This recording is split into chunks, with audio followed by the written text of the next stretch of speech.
Hello guys, today I'll be explaining the chemistry quiz of term 1 week 5. To start, which of the following best defines chemical kinetics? Anytime we think of chemical kinetics, we should always link it to reaction rates. So anytime we see chemical kinetics, we know it is the study of reaction rates. So if they gave us reaction rates, we know it is chemical kinetics. So definitely, which of the following best defines chemical kinetics? It is the study of reaction rates. Now, question number 2. Consider the following reaction.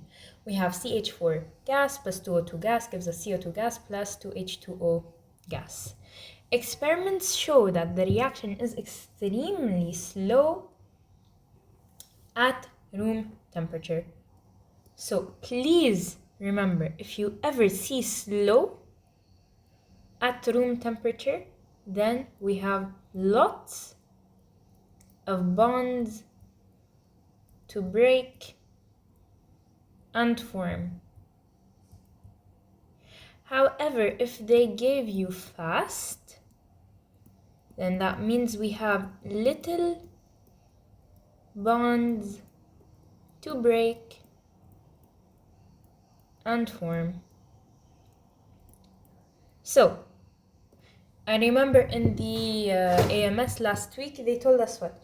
They told us if they have lots of bonds to break and form at room temperature, then we consider the reaction extremely slow. And if they have little bonds to break and form at room temperature, then we say that the reaction is extremely fast. So, what generalization can be made regarding the above reaction? We said if it is slow at room temperature, then the reaction involves the breaking of several bonds and the formation of new bonds. Now, question number 3. How does the increase in concentration of a reactant affect the rate of a reaction according to the collision theory? Okay, this is really important. Please pay attention to this. What are the factors that affect the reaction rate, the rate of a reaction? We have the nature, we have the temperature, we have the concentration, and we have the surface area. These are the 4 most important factors that affect the rate of a reaction. Now, of course, pressure and volume, they do affect, but if they ever ask you and they tell you which of the following affect the rate of a reaction, don't put pressure and volume because they will consider it wrong. Why? It's not one of the main factors that affect. The main factors that really affect, they're going to be the nature, the temperature, the concentration, and the surface area. Because I remember last week there was a question in the exam. They said it like this, and then if you put pressure and volume, it would say wrong. So the correct answers were everything. In the last week's AMS, it was everything except the pressure and the volume. Now, how does an increase in the concentration, we said, now, if an increase in the concentration occurs, okay, then what is happening? You're adding more particles. So let's make a smaller box. We have something like this, and we have the pink particles. You have, for example, this many particles. If you increase the concentration, then you're going to be adding more. Then definitely if there are more particles, then they're gonna bump into each other more. They will collide more often. So the frequency of collision will increase, and the reaction rate will increase. So an increase in the concentration will increase the collision and increase the reaction rate. So the increase of concentration results in the increase of the frequency and thus the increase of the reaction rate. Question number 4. A gas jar flask containing N2 and H2 that reacts to form NH3 as follows. Now let's write the reaction. It is, what is the reaction? We have N2 plus 3H2 gives us 2NH3. So N2 plus 3H2 gives us 2NH3. Now, something really important to remember is that whenever we're talking about the reaction rate, we only have to touch the reactants, because if we do anything to the product, the reaction rate will not increase, because everything already happened and then we got the product. So if you do anything to change the product, then the reaction rate is not affected. Okay? So if we're ever talking about reaction rate, we are only talking about the reactants. We're only talking about what changes happen into the reactants. So, which of the following increase the rate of the above reaction? If we're saying increase, then definitely if you increase the quantity of N2, you're increasing the concentration of N2, then definitely the increase of reaction will happen. However, if you decrease the quantity of H2, you're lowering the concentration of H2, which will cause what? It will cause the collisions to be less often, so it will decrease.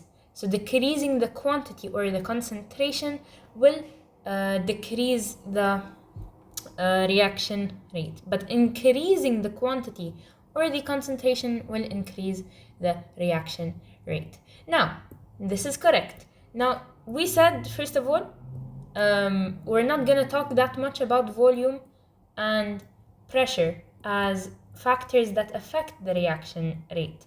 But in reality, they do affect. And how is it that they affect?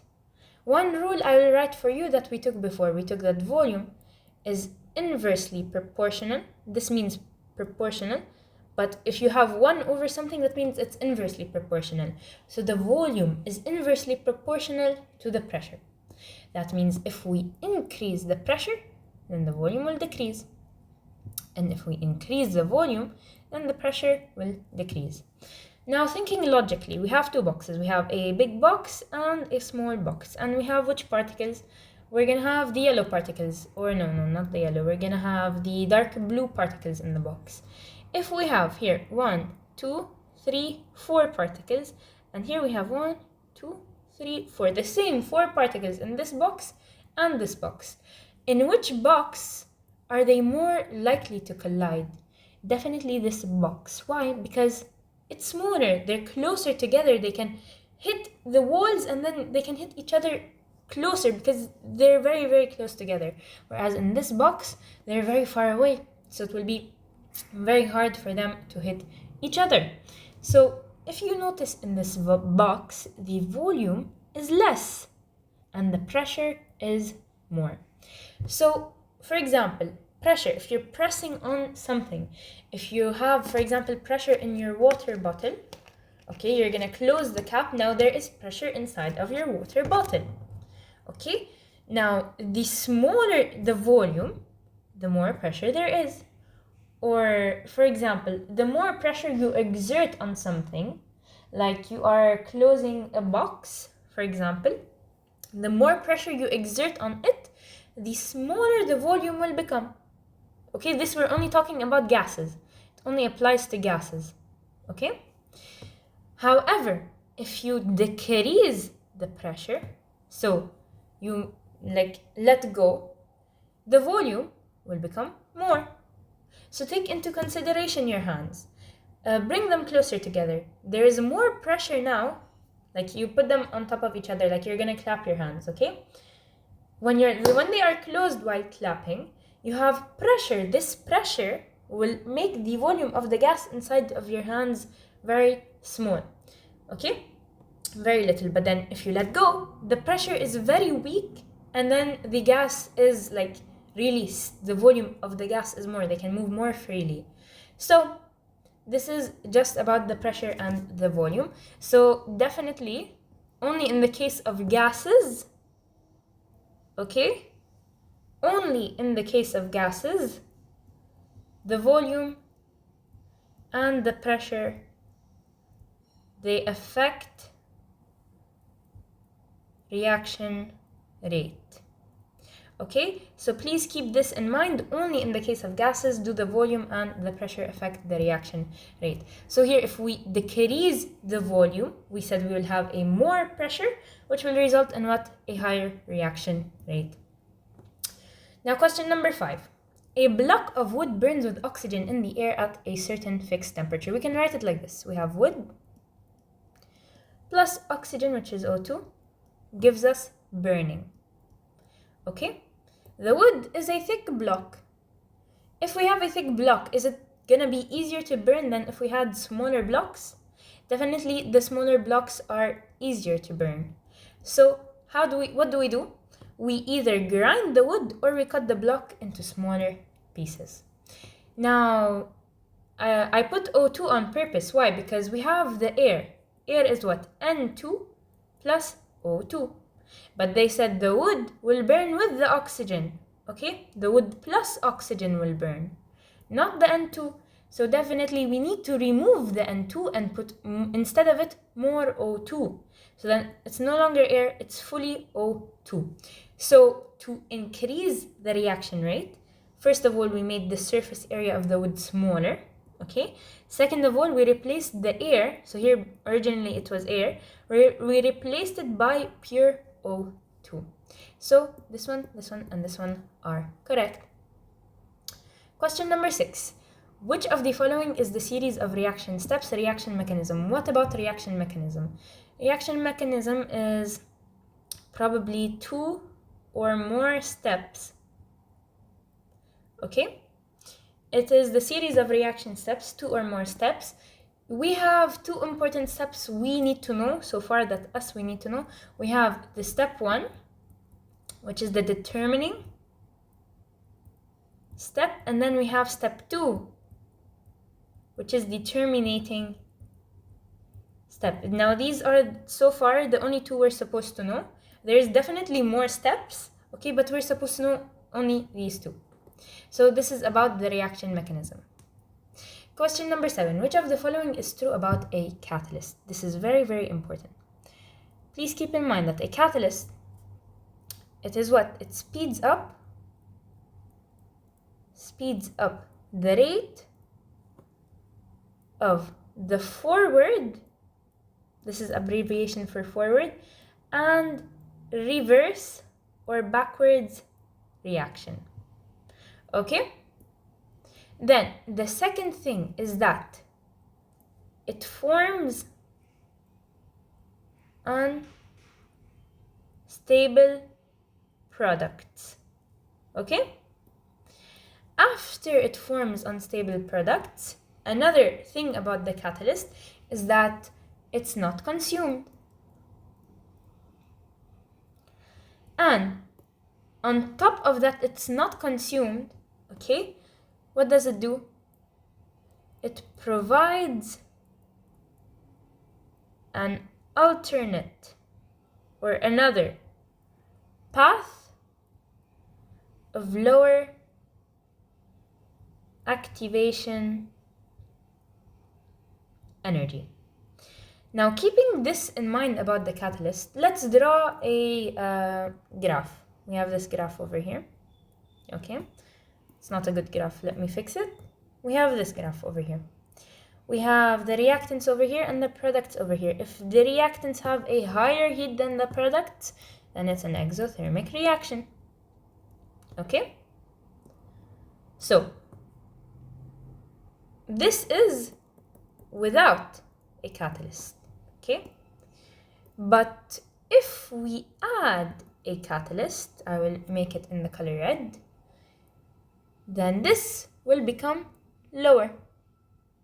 What is this exactly? This is the activation energy. Now, for this to be lower, what needs to happen? The reaction from the reactants to the products, let me change the color 1 second. From the reactants to the products, from here to here, this is the forward reaction. It needs to become faster.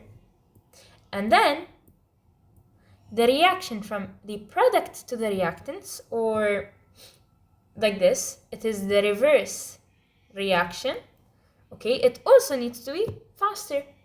So this is just in general about the catalyst. So again, a catalyst speeds up the rate of forward and reverse reactions. It forms unstable products, like it's immediately unstable, but then it becomes stable. Okay, then it's not consumed in the reaction, and it provides an alternate path of lower activation energy. And here we explained in the graph about the energy. Now, we said which of the following is true? It forms unstable immediate products. It's not consumed at the end of a reaction. It speeds up the reaction by slowing down the reverse. No, it speeds up. This is wrong. It's supposed to speed up. And it provides a new path of lower activation energy. This is also correct. Now, question number 8. Okay, we have N2 plus 3H2 gives us 2NH3. So N2 plus 3H2 gives us 2NH3. What are they asking us here? They're asking which of the following increases the reaction rate, I think, okay? So we said before, if we're ever gonna do something about increasing the reaction rate, we have to do it with the reactants and not the products. So for now, we're gonna forget about the products.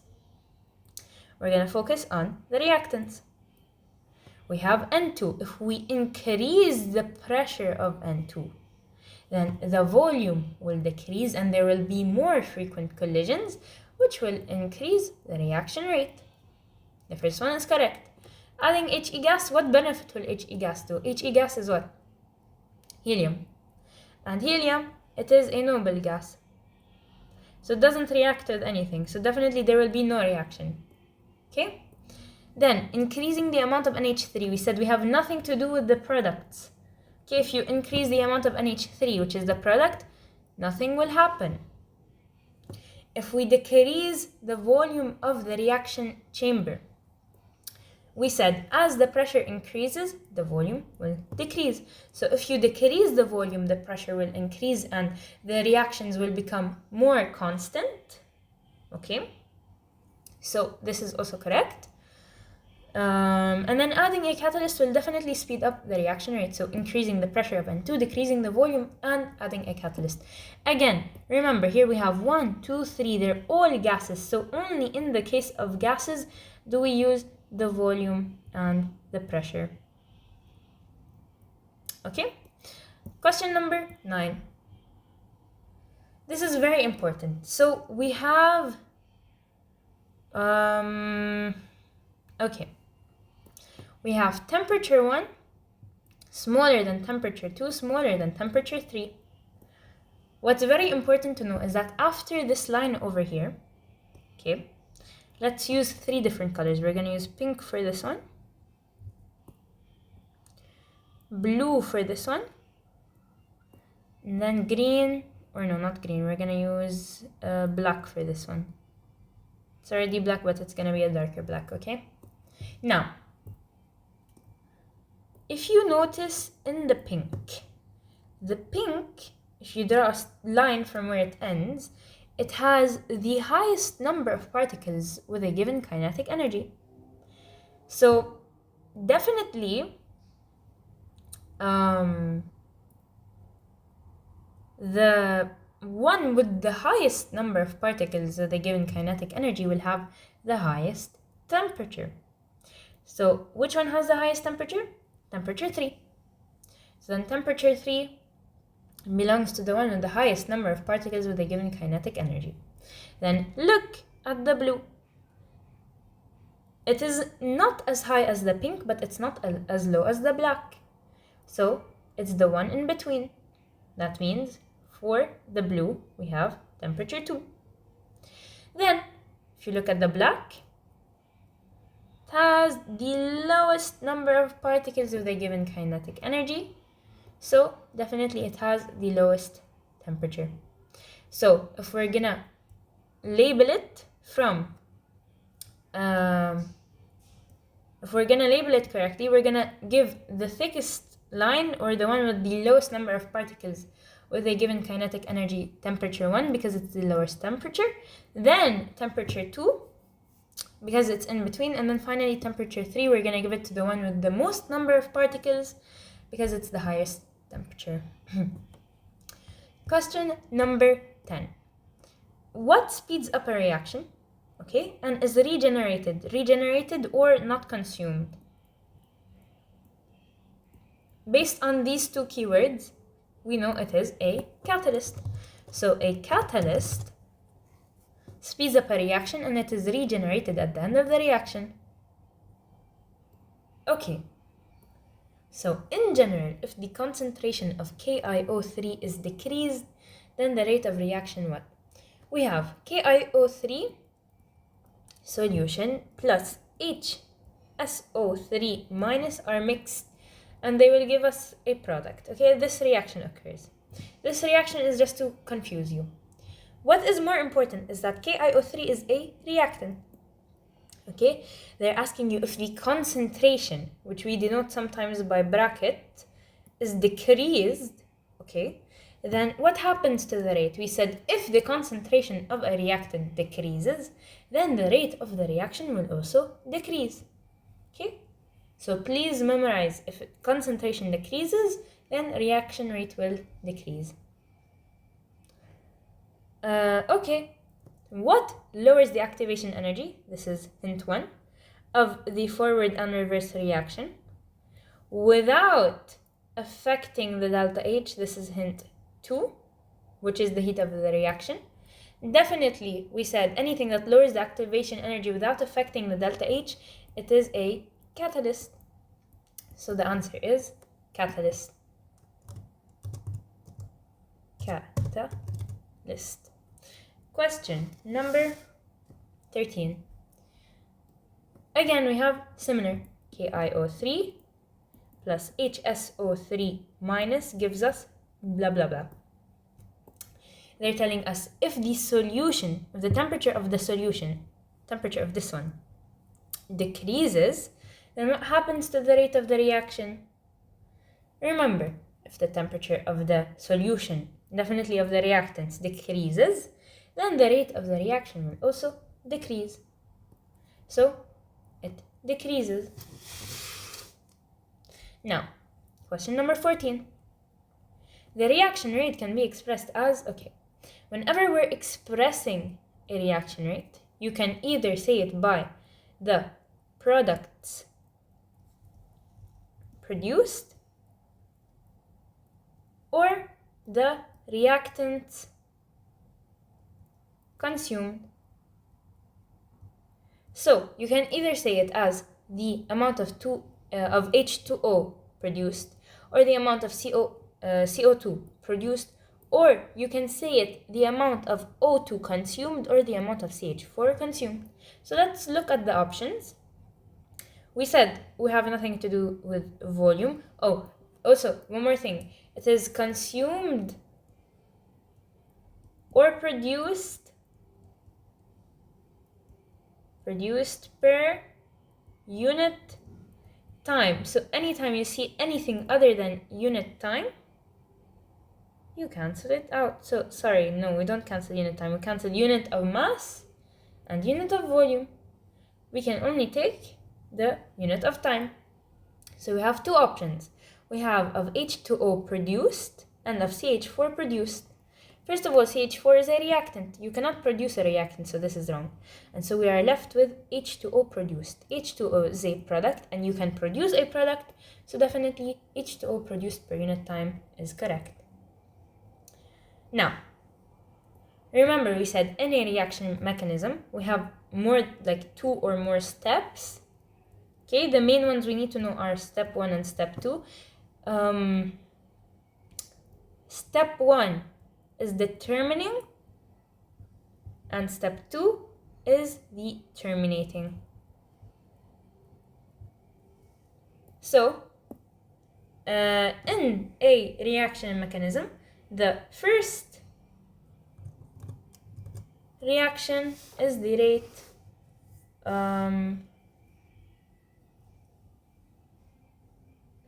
oh no, they're not asking for the step. The first step is the rate determining step, but mainly the slowest the slowest reaction is the rate determining step. So, meaning that the answer is slowest.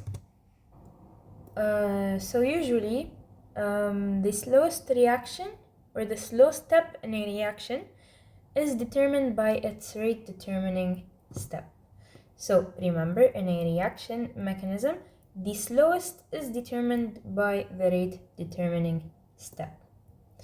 Now, question number 16. Let us go. Question number 16.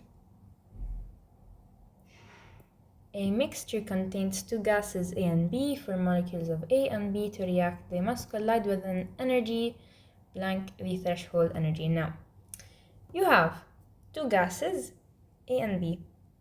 Okay, let's say we have them here, A and B. For them to collide, okay, definitely they should have a much bigger, this is bigger, or higher energy than the threshold energy. What is the threshold energy exactly? It is the minimum, so the threshold energy is the minimum energy possessed by molecules A and B, okay, in order to have effective and successful collisions. So it's the most basic minimum energy, which is the threshold energy. But if you want a really good collision, okay, you need to have a bigger or a higher energy than the threshold energy, or a greater than or equal to the threshold energy, because we said threshold energy is what? Minimum energy needed to collide. So definitely you cannot have less than it, otherwise they won't collide. You can have equal to it, or you can have greater to it. Okay? Now, question number 17. What axis is representing the distance between the molecules? So if you remember, we have the plot like this. Okay? We have the distance between the molecules, which we call the reaction. I think it was here. The reaction coordinate. Okay? So probably in the exam they will give you like this, energy, and they will ask you, what is this one? It is the reaction coordinate, and it represents what? The distance between the molecules. So the reaction coordinate is the axis representing the distance between the molecules. Now, question number 18. Based on the collision theory. What's the collision theory? It's like the theory of collision, okay? A decrease in the concentration. If the concentration is decreased, okay, of a reactant, what happens? The rate of the reaction will definitely decrease, and the number of collisions will definitely decrease. So if there is a decrease in the concentration, there is definitely a decrease in the reaction rate and a decrease in the number of collisions. Question number 19. Again, a similar question. If we have a decrease in temperature, then the rate of the reaction will decrease and the number of effective collisions will decrease. So a decrease in temperature will decrease the reaction rate and decrease the number of effective collisions. Number 20. Okay, given the following potential energy diagram for a chemical reaction. Very important. First of all, what is A? It is the energy of reactants. Then, what is C? Okay, let me label it in a more proper way. A is what? Energy of reactants, R. Then we have C, which is the energy of products, P. Then we have B over here. Let me change the color. Okay, B is the activated complex.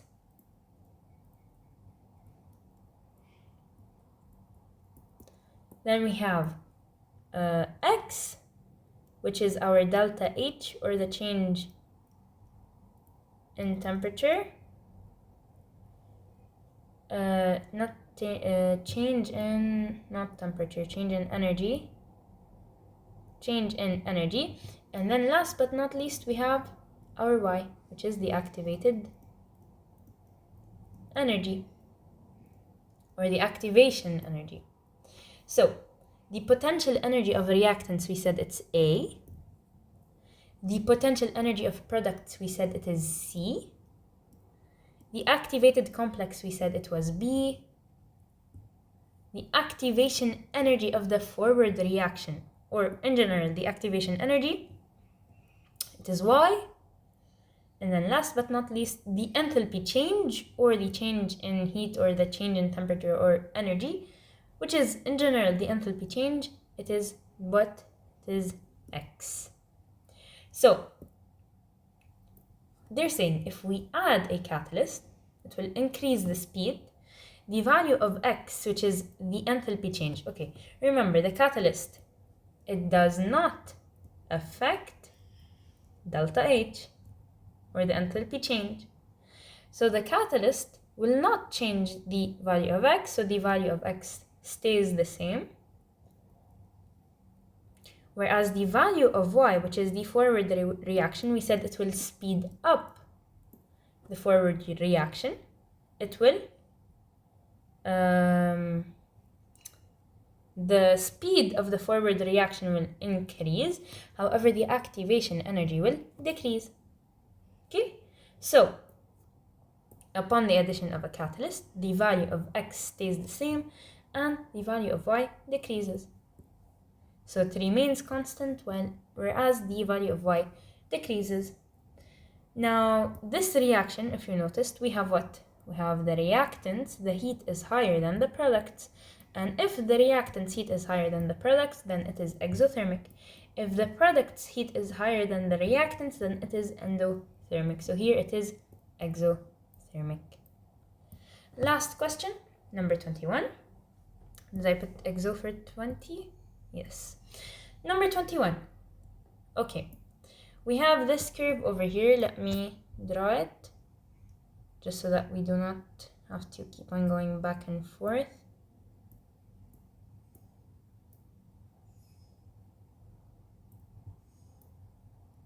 Okay, we have this over here. They're saying if we have a lower temperature, what does the lower temperature do? The lower temperature, okay, it will have a smaller slope, or a less slope. Okay, but plateau doesn't change.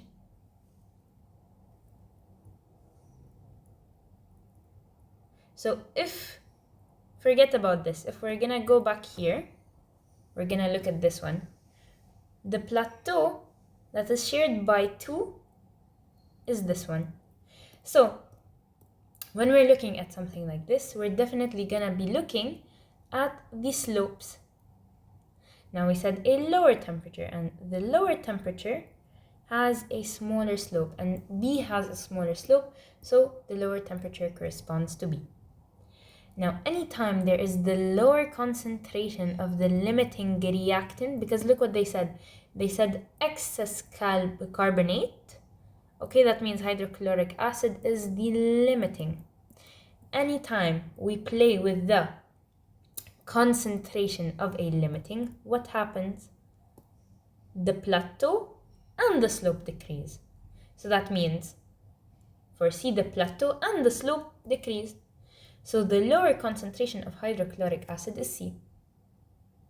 Now, using lumps rather than powdered calcium carbonate, using lumps, what happens? They are bigger size, so a smaller surface area, what happens? Then the reaction rate will decrease. So if the reaction rate decreases, then definitely the slope only decreases, so B decreased. Okay, so if you use lumps rather than powdered calcium carbonate, you're decreasing the surface area, so B is our graph now. And finally, the addition of a catalyst, it will speed up everything, it will make everything faster. So we're gonna have a higher slope. Which one has a higher slope? A. The plateau stays the same, it's the very same plateau, but the slope is higher or steeper, so A is our answer. So now let's submit.